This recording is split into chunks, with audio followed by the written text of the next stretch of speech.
Right, hello guys, it's Luton here, and we are on Total War Warhammer. Now then, many of you will be familiar with the combat system, and I'm not going to give a full beginner's guide to the combat system right now, the battles, but what I wanted to do was highlight something which I think is probably one of the most important features of the battle system, and it's something which is not really very well explained that I have seen anyway in the tutorial system, and it's something which I think is a very kind of common issue from some people that I've spoken to who are new to the game. Now if you're a veteran of Total War, you'll probably know this already, but basically it's to do with moving your units in formation, and I'm going to illustrate that at the start of this. We're not really going to play this round out, but I'm just going to illustrate what I'm talking about. So here we are in the the starting setup. So this is where you organize and deploy your units, how to move forward.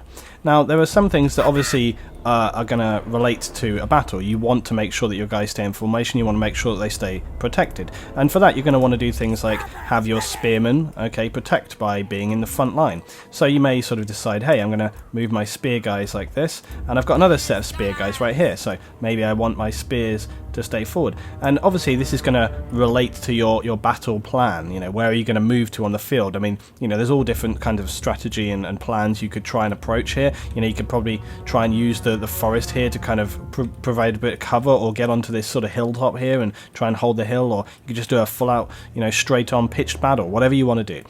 But what it comes to is how you move your units and where you move them to. So we'll just do this really simply, and I'm not kind of approaching this with any specific real sort of tactics. So these are our riders actually, so we'll take, here we are, take the melee archers. So let's just come up with like some really sort of basic set, right? I'm going to take my two swords guys here and place them in behind. So I can position these again sort of however I want to. So let's just put them in here like this. Okay, so we just throw down like a really basic setup there, okay?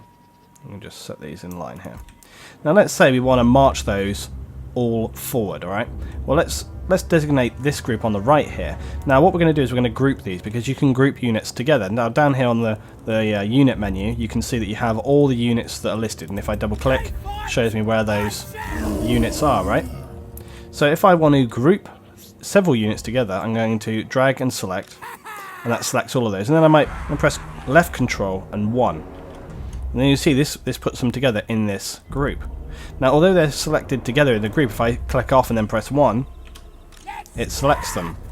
However, they are not locked as a group. Now it says locked groups preserve the relative positions and facing of their units from the point at which the group was created. Default group behavior can be set via game settings. Okay, so you can choose how to default affect your group if you want it to do this or not. But basically if you click this little lock button right here, now that is going to lock them into that existing position, whereas these guys, we're going to set these as, we'll set them as control 2.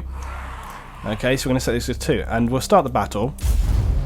Now what I'm going to do is I'm just going to move the second group forward. Now if I right click, select all of these guys, oh look, see how they're splitting up, and they've just basically split into 3 positions. See how they start spreading apart. But if we press 1 and move these guys forward, they will start to move together in formation, and that is the key. So now you see here these guys are a rabble, they're moving around all over the place, and these guys are moving forward in a nice structured system. And that's it, that's all there is to this tip. It's really important because again, you may have cavalry units, you may have a large army you want to get together in one big formation, and that's how you're going to approach your battle. You may want to sort of have 2 separate units, and you may want those 2 separate units to kind of support one another side by side. There's a lot of different situations where keeping your units grouped together. And again, if you want them to split up, you can easily just unlock that group, okay? And the shortcut is Control G.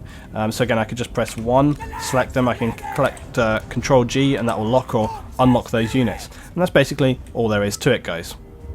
Now again, this is a personal preference, but if you go to the game settings, here you can see that it says default groups to locked. So if you select that and then accept, and then we go back to the game. Okay, let's look at another quick but really important piece of information if you're a beginner to the kind of battles for this game. So if you select 3 units together like this, you're going to see that if we were to just select 1, there's no kind of formation available there. But if we select these 3 together, we've got an archery unit and 2 sword infantry. And you can see right here at the bottom we have set formation. And what you can select there is melee front or missile front. So if we select melee front,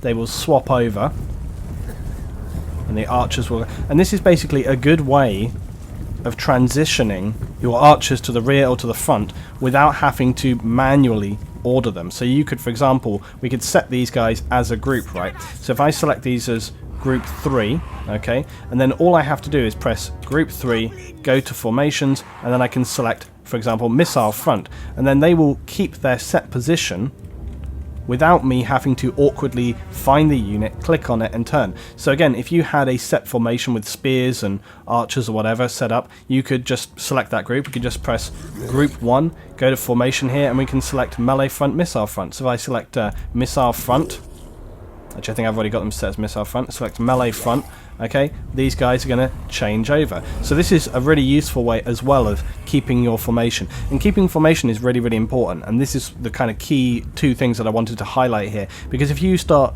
you know, your units breaking formation all over the place, that's when you're going to leave yourself open to attack by the enemy, maybe from their cavalry, maybe from, you know, any number of different threats there.